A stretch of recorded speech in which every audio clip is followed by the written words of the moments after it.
So how was my experience being part of this CVAP Batch 16 journey? It wasn't easy. Siguro kung ako pa ay nasa work from home setup, ay mas madali akong makakagawa ng outputs. Pero naging challenging siya sa akin dahil maraming ganap sa buhay. Pero I believe yun ang gustong ituro sa atin dito sa training na ginawa ng CVAP. Dahil in reality, marami ka talaga magiging ganap sa buhay. Pero dahil meron kang commitment, you should know how to prioritize your priority.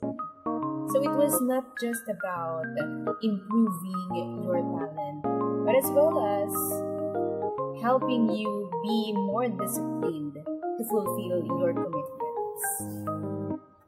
One thing din na nakuha ko mula dito sa CVAP journey ko ay yung confidence ko bilang isang radio DJ. Nakapagdagdag ng confidence ang makasalamuha ang iba't ibang tao na may same level of motivation kung bakit din sila nandito sa program na to.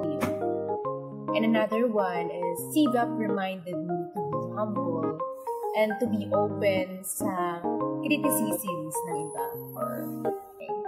Kasi in the real world, marami kang maririnig. Marami kang comments na maririnig tulad ng dapat ganito.